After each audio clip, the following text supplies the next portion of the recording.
Et Valérie Pécresse, que je vous demande d'applaudir. Nous allons écouter. Il s'est soumis à la règle qu'observent tous les candidats potentiels. Écoutez celui qui, depuis longtemps, est aux responsabilités de la France, qui pendant 5 ans a été le Premier ministre de Nicolas Sarkozy, qui pendant 5 ans a conduit une politique qui fait qu'aujourd'hui la France s'en sort mieux, en tout cas s'en sortait mieux il y a quelques mois que les autres pays confrontés aux crises qui se succèdent. Nous allons maintenant écouter ensemble François Fillon.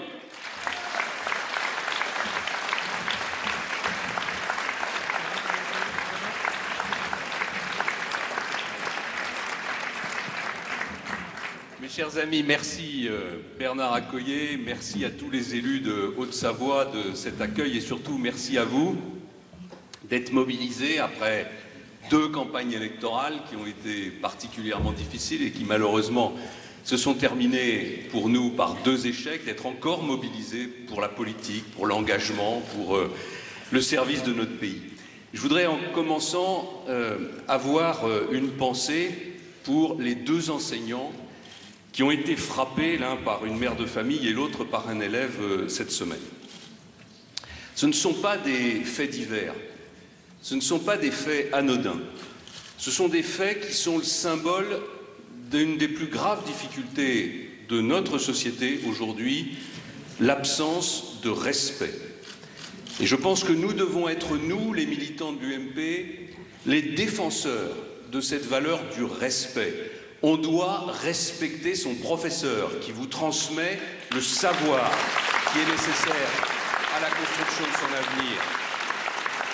On doit respecter le policier qui fait régner la sécurité pour notre compte.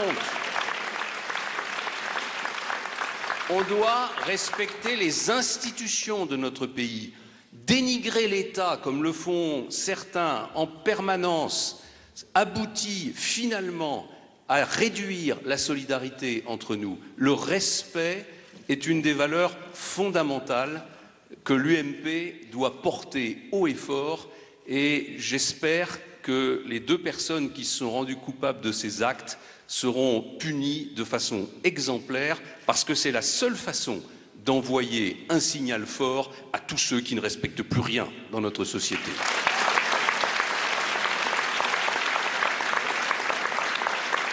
Le respect, c'est aussi une valeur que je voudrais mettre au cœur de cette campagne interne. Vous allez devoir choisir une équipe pour diriger l'UMP. Vous allez devoir, à travers cette équipe, choisir aussi, au fond, des orientations, pas un projet, mais en tout cas des orientations politiques pour notre pays. C'est une campagne qui doit être une campagne joyeuse. C'est une campagne qui doit surtout être une campagne respectueuse. Moi, je ne suis candidat contre personne. Je n'ai pas d'adversaire au sein de ma famille politique. Tous les autres candidats sont mes amis. Et pour l'essentiel, je partage leurs valeurs. Et donc, il est fondamental que cette campagne soit une campagne digne, que ce soit une campagne sans agressivité, que ce soit une campagne transparente, que ce soit une campagne exemplaire pour les Français qui nous regardent et qui ont le droit de nous juger puisque nous voulons diriger la France. Nous voulons faire fonctionner la démocratie sur le territoire de notre nation française. Eh bien, si on veut faire fonctionner la démocratie pour la France, il faut commencer par la faire fonctionner dans nos rangs. Il faut commencer par la faire fonctionner entre nous. Et pour ça, il faut nous respecter. Pourquoi est-ce que j'ai choisi d'être candidat à cette élection pour la présidence de l'UMP? D'abord parce que, je veux le dire, aujourd'hui, il n'y a pas de président de l'UMP. Le président de l'UMP, le dernier président de l'UMP s'appelait Nicolas Sarkozy. Et Nicolas Sarkozy a choisi de ne pas poursuivre la politique active, en tout cas c'est ce qu'il nous a dit. Si Nicolas Sarkozy avait voulu rester président de l'UMP, il serait aujourd'hui président de l'UMP et tout le monde l'accueillerait les bras ouverts. Il a fait un choix différent, il n'y a pas aujourd'hui de président de l'UMP. Et c'est à cette responsabilité-là qu'aujourd'hui j'aspire. Et c'est pour exercer cette responsabilité que je viens vous demander votre confiance. Ce qui m'a guidé dans mon choix, après les 5 années passées sous l'autorité de Nicolas Sarkozy à diriger le gouvernement, c'est le constat suivant. La France est dans la difficulté. La France est dans l'épreuve. La France est face à un choix qui est un choix historique. Est-ce que nous allons nous retrousser les manches? Est-ce que nous allons faire les efforts nécessaires pour éviter le déclin qui nous menace? Ou est-ce que nous allons nous laisser, pour des raisons de facilité, par manque de courage, laisser glisser sur une pente qui nous conduit forcément à ne plus compter dans le monde demain et qui nous conduit à avoir une situation économique et sociale extrêmement difficile? Est-ce que nous allons réagir face à la menace de déclin qui pèse sur la France et d'une certaine façon sur l'ensemble du continent européen? Pourquoi est-ce qu'il y a une menace de déclin qui pèse sur nous? Parce que nous sommes concurrencés depuis des années par des pays immenses, par des pays peuplés par des milliards d'habitants, par des pays qui travaillent dur, par des pays qui investissent, par des pays qui produisent et qui, progressivement, prennent notre place sur les marchés du monde. Une grande partie de nos difficultés vient aujourd'hui du fait que nous ne produisons pas assez, que nous avons laissé notre industrie partir par pans entiers. Or, derrière la baisse de la production française, qu'est-ce qu'il y a? Il y a la baisse de nos revenus, il y a la baisse de notre richesse, il y a l'emploi qui ne se développe plus et le chômage qui monte, il y a les souffrances de plus en plus grandes pour beaucoup de nos concitoyens.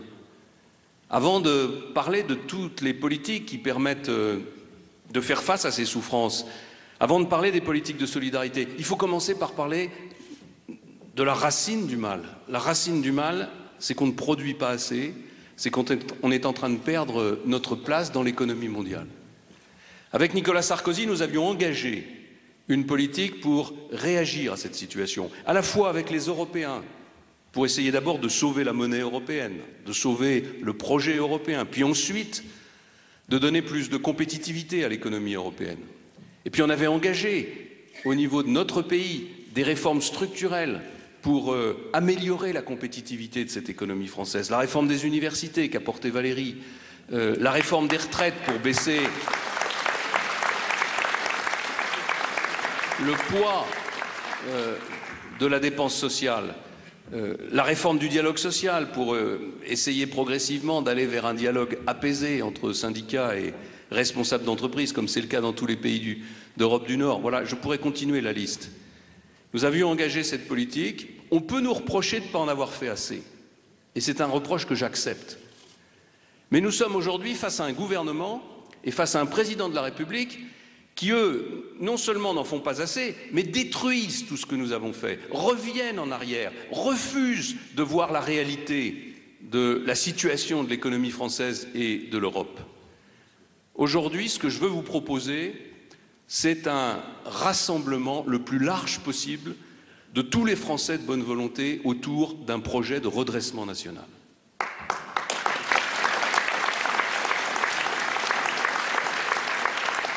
Chaque fois que la France a été confrontée à une difficulté grave comme celle que nous rencontrons aujourd'hui, elle ne s'en est sortie que par le rassemblement. J'entends parfois un débat sur la question de savoir si l'UMP est trop à droite ou pas assez à droite. Ce n'est pas le sujet. La question aujourd'hui, c'est est-ce que nous sommes capables de proposer à une majorité de Français les mesures énergiques nécessaires pour redresser notre pays. C'est la seule question. Et ces mesures, d'une certaine façon, elles peuvent appartenir à tout le monde, du moment qu'elles sont efficaces et du moment qu'elles règlent réellement le problème qui est en face de nous. François Hollande aurait pu proposer cette politique aux Français. Et d'une certaine façon, même si ça n'aurait pas été une affaire pour notre famille politique, je m'en serais réjoui. Parce que la France est dans une très grande difficulté. Et 5 ans comme cela, elle sera encore dans une difficulté plus grande. François Hollande aurait pu, au lendemain de l'élection présidentielle, dire « Je me suis trompé. La crise est beaucoup plus grave que ce que je pensais. Je laisse de côté le programme socialiste. Et je vous propose, à vous, à tous les Français qui veulent le faire avec moi, un vrai programme de redressement national. » Il ne l'a pas fait. Et je peux vous dire aujourd'hui qu'il ne le fera jamais, parce qu'il n'en a plus la possibilité, parce que les 100 premiers jours ont divisé profondément notre pays et rendent impossible un rassemblement très large autour de François Hollande. Quand on insulte les riches, qu'on insulte les chefs d'entreprise, qu'on dresse les Français les uns contre les autres, qu'on met à bas des politiques qui étaient pourtant des politiques nécessaires, efficaces, simplement parce qu'elles ont été mises en œuvre par Nicolas Sarkozy, on est disqualifié pour rassembler largement les Français et conduire un vrai programme de redressement national.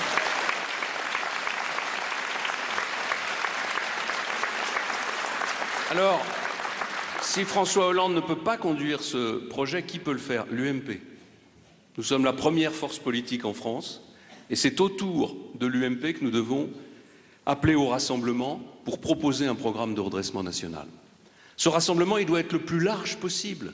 Il faut ramener à nous tous les électeurs du Front National. Et il faut aussi ramener à nous les électeurs modérés qui sont allés voter pour François Hollande parce qu'ils pensaient que c'était une alternative à la politique que nous conduisions. On ne redressera pas la France avec une minorité de Français. On la redressera en disant la vérité et en entraînant les Français sur la voie de l'effort. C'est ce que je veux vous proposer autour de 3 idées centrales qui doivent être le cœur du projet que nous devons bâtir ensemble. Ces 3 idées centrales, c'est d'abord la production. La France doit produire, c'est la base de tout.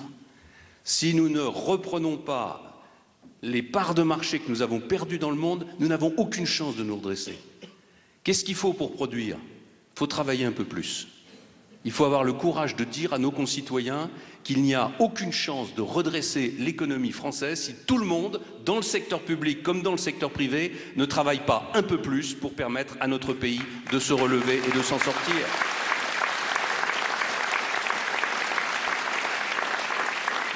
Et donc il faut maintenant mettre sur la table clairement la question du temps de travail. Je sais que vous allez me dire qu'on avait 10 ans pour le faire et qu'on ne l'a pas fait, vous avez certainement raison. On a tout essayé pour assouplir les 35 heures. La mesure la plus forte que nous ayons prise, c'est celle sur les heures supplémentaires que les socialistes viennent de détruire et qui a permis à beaucoup de Français de travailler plus et de gagner plus.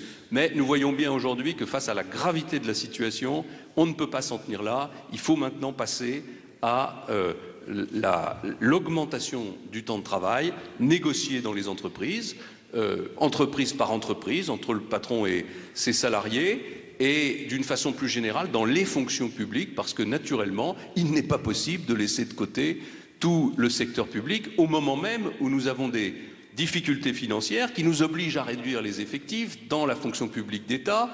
En tout cas, c'est ce que nous avions engagé avec Nicolas Sarkozy et qui obligera demain les collectivités locales à faire la même chose.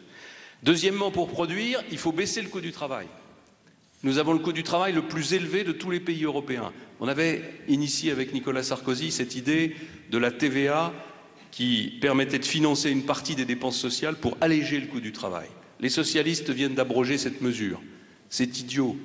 C'était une mesure de bon sens. C'était une mesure efficace. Ils auraient pu au moins attendre qu'elle soit mise en œuvre pour en voir les résultats avant de la supprimer.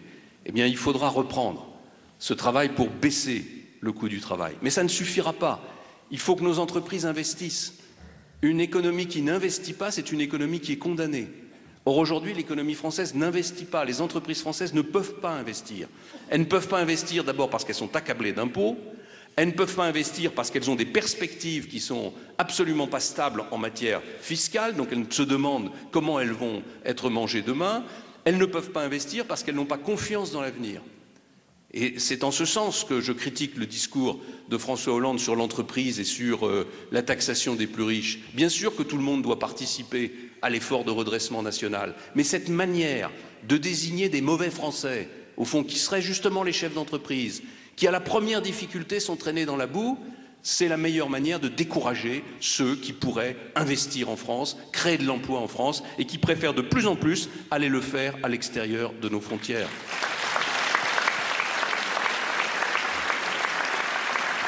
Enfin, pour produire, il faut former les jeunes Français.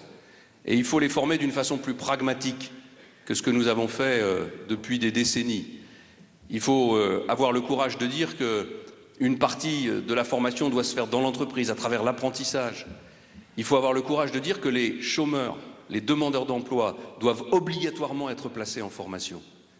Et d'ailleurs, on peut même aller plus loin. C'est ce que Nicolas Sarkozy avait proposé dans sa campagne présidentielle. Que désormais l'indemnisation ne soit plus liée au fait qu'on est sans emploi, mais au fait que parce qu'on est sans emploi, on est en formation. Vous allez me dire que ça revient au même en termes de coûts, mais ça change tout. Ça change tout. D'abord, c'est bien plus valorisant pour celui qui n'a pas de travail que de dire « je suis en formation ». Et deuxièmement, ça permet de régler la question de la durée de l'indemnisation, puisque au bout de la formation professionnelle, si on propose un emploi dans son métier au demandeur d'emploi, eh bien, il doit accepter cet emploi. Sinon, naturellement, il n'y a plus raison de lui apporter une aide sociale.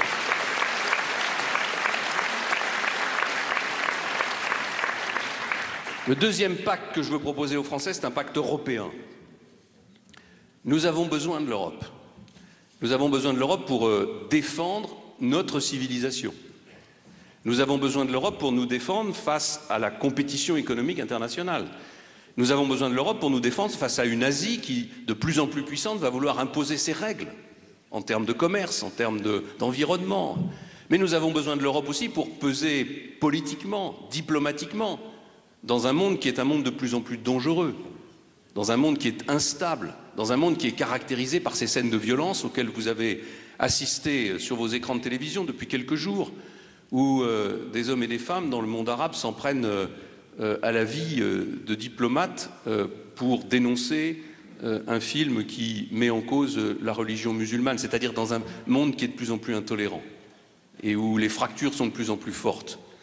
Nous avons besoin de l'Europe, mais en même temps, nous voyons bien que cette Europe ne fonctionne pas, que cette Europe trop large, que cette Europe trop molle, que cette Europe sans véritable colonne vertébrale, sans véritable légitimité démocratique, ne réussit pas à imprimer un message politique qui soit entendu par le monde entier.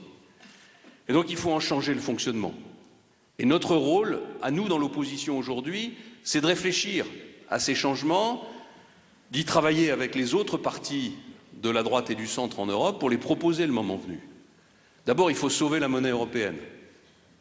Je vous le dis, elle ne sera pas sauvée avec les mesures qui sont prises aujourd'hui. Ce sont des mesures qui permettent simplement de gagner du temps. Mais pour que la monnaie européenne fonctionne demain, il faut qu'il y ait un gouvernement économique de la zone euro, il faut qu'il y ait une politique budgétaire de la zone euro, il faut qu'il y ait une banque centrale de la zone euro qui joue pleinement le rôle d'une banque centrale, c'est-à-dire tout ce que nous avions dénoncé pour certains d'entre nous lors du débat sur Maastricht, où nous avions dit la monnaie européenne, très bien, mais à condition que cette monnaie européenne corresponde à des institutions européennes qui permettent d'en assurer la sécurité, qui permettent d'assurer la confiance du monde dans la monnaie européenne. Nous avons besoin de renforcer les institutions de la zone euro. Et si nous renforçons les institutions de la zone euro, ça veut dire que, inévitablement, il va se créer une sorte de différence entre ce noyau dur européen et le reste du continent européen. Il faut l'accepter, et il faut l'organiser, et il faut y réfléchir. Enfin, le troisième pacte que je veux proposer à notre pays, c'est un pacte national.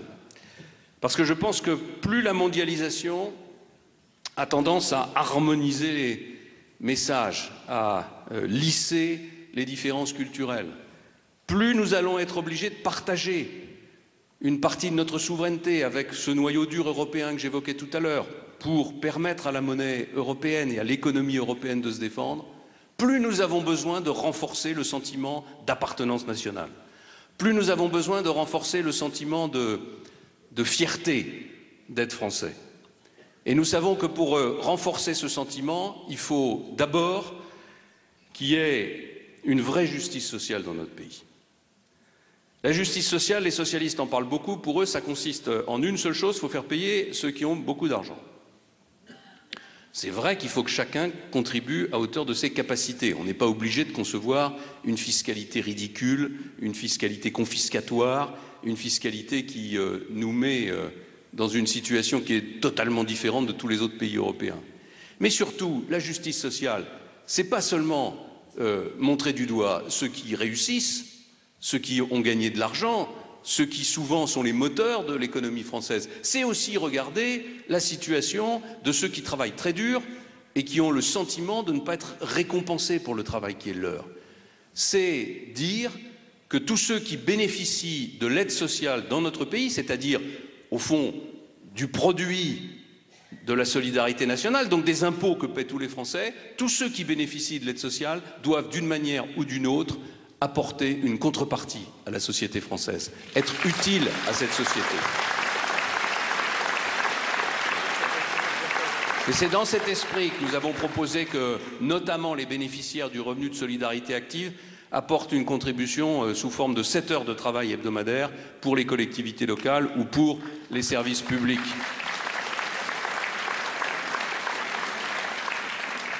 Et puis renforcer le pacte national, c'est aborder sans tabou la question de l'immigration et la question de la cohésion de la société française. Notre pays s'est construit par l'apport successif de générations d'étrangers qui sont venus travailler chez nous, qui ont participé à la construction de la richesse française, mais qui sont devenus français, qui se sont intégrés, qui ont adopté toutes les valeurs de notre pays. La vérité, c'est que la plupart de ces vagues d'immigration successives étaient dans des quantités qui étaient relativement modestes par rapport à la population de notre pays, et donc l'intégration s'est faite naturellement. Je ne dis pas qu'il n'a pas fallu faire des efforts, mais aujourd'hui, nous sommes face à un problème qui est un problème de nombre, qui est un problème de proportion. Il y a au fond une quantité de personnes d'origine étrangère qui arrivent sur notre territoire dans un volume tel que l'intégration devient de plus en plus difficile. Vous pouvez intégrer, si vous avez 5, 10, 15 élèves d'origine étrangère dans une classe de 25 ou 30 élèves, vous pouvez les intégrer. S'il y en a 25, voire 30 sur 30, l'intégration devient impossible.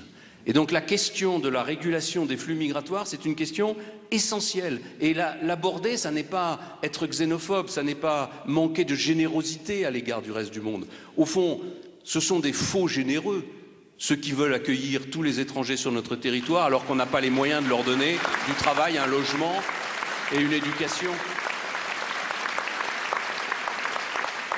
Eh bien, il faut que cette question soit débarrassée de tous les tabous qui l'entourent. Et pour ça, il faut la mettre au cœur du débat démocratique. Et il faut que le Parlement puisse, chaque année, par exemple, débattre de la question du niveau du nombre d'étrangers qui peut être accueilli, compte tenu de la situation économique, compte tenu des possibilités d'emploi, compte tenu des possibilités de logement. Enfin, renforcer le pacte national, c'est être absolument intraitable sur tous les communautarismes, sur toutes les dérives communautaristes. La République française s'est construite autour d'un État fort qui a justement su gommer les aspirations à la différence qui étaient celles des territoires, ou qui étaient celles des religions, ou qui étaient celles de tel ou tel groupe ethnique. Nous n'avons pas le droit d'accepter que des communautés, quelles qu'elles soient religieuses, qu'elles soient ethniques, qu'elles soient régionales, que des communautés considèrent que leurs traditions et leurs règles sont au-dessus des lois de la République. Parce que ça, c'est la fin de la République française. Voilà, c'est autour de ces 3 idées que je souhaite qu'on puisse engager ensemble le débat qui nous permettra de construire un vrai projet de redressement national. Alors j'ai proposé de le faire avec une équipe. Cette équipe, j'ai voulu qu'elle soit représentative compte tenu des statuts de notre mouvement, de la diversité qui est celle de l'UMP. C'est la raison pour laquelle j'ai fait appel à Valérie Pécresse, qui a été une remarquable ministre de l'Université et qui a été la première ministre du budget depuis 1945 à faire baisser le budget de l'État, ce qui n'est quand même pas rien, même si on aurait souhaité le faire baisser encore plus. Mais je vois tous ceux qui nous donnent des leçons aujourd'hui, c'est la première fois qu'il était en baisse en 2011. C'est la raison pour laquelle j'ai demandé à Laurent Wauquiez, qui représente au fond la sensibilité centriste, la sensibilité sociale, en dehors de son talent et de sa jeunesse, de faire partie de cette équipe. Et c'est la raison pour laquelle j'ai demandé à Éric Ciotti, le président du Conseil général des Alpes-Maritimes, qui s'est beaucoup engagé pendant le quinquennat de Nicolas Sarkozy sur les questions de sécurité, sur les questions d'ordre, sur les questions d'immigration, parce que je trouve que à nous 4, nous représentons assez bien, même si naturellement à 4 on ne peut pas représenter toutes les sensibilités qui composent l'UMP, nous représentons assez bien cette diversité qui est la richesse de l'UMP, mais qui ne doit pas devenir sa faiblesse. Et ça m'amène à terminer mon propos en vous disant 2 mots de la manière dont je vois le fonctionnement de notre mouvement. Bien sûr, il faut que notre mouvement recrute encore plus d'adhérents. Parce que si on veut rassembler très largement les Français, si on veut aller porter la parole, si on veut aller défendre les valeurs qui sont les nôtres, il faut qu'on soit plus nombreux. Et pour être plus nombreux, il faut qu'on attire, il faut qu'on donne envie de venir chez nous. Et pour qu'on ait envie d'être adhérent de l'UMP, il faut qu'on ait le sentiment qu'en devenant adhérent de l'UMP, on s'engage, on est utile, on participe au fonctionnement de la vie politique française. Et on n'y participe pas seulement en venant dans des meetings, même si c'est très important. On n'y participe pas seulement en étant là pour les campagnes électorales. On doit y participer en permanence, dans l'animation de la vie politique locale, dans la réflexion sur le projet politique, dans la formation des cadres qui demain pourront être les candidats aux élections locales, puis aux élections nationales. Donc il faut que notre parti soit plus ouvert. Il faut que notre parti ait à cœur d'organiser le débat en son sein.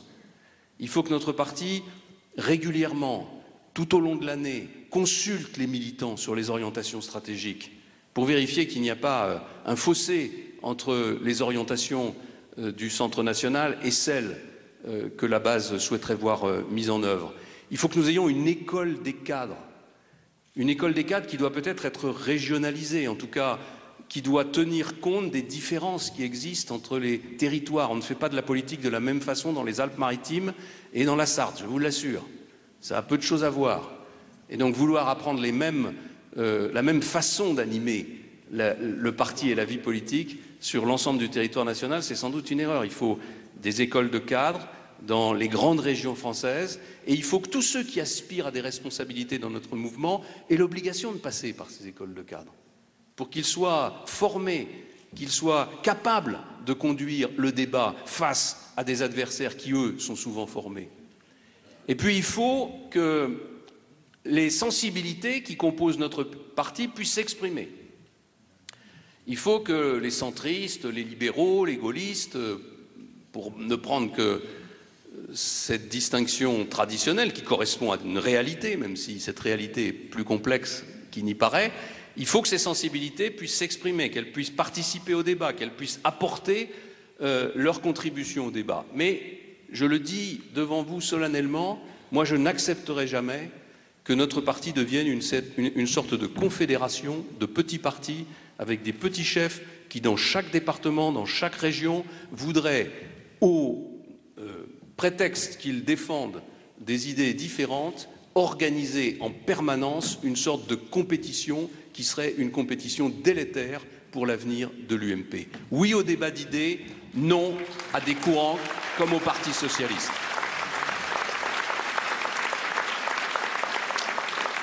Enfin, je souhaite que pour désigner nos candidats aux élections, les militants puissent être consultés et je souhaite, et je l'ai dit depuis longtemps, qu'il y ait une primaire ouverte pour le choix de notre candidat à l'élection présidentielle. J'avais été un des premiers à prouver que la primaire socialiste avait été assez efficace, au moins en termes médiatiques, au moins quant à l'image que le Parti socialiste a donnée aux Français. Je ne change pas d'avis aujourd'hui, même si je dois reconnaître que le résultat de la primaire socialiste n'est finalement pas si bon que ça, puisqu'ils ont choisi François Hollande.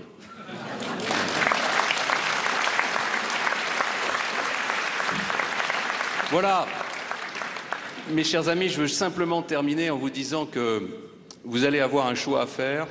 Quel que soit le choix que vous ferez, il sera le bon. Et ce qui sera important au lendemain de cette élection, c'est immédiatement de rassembler notre parti.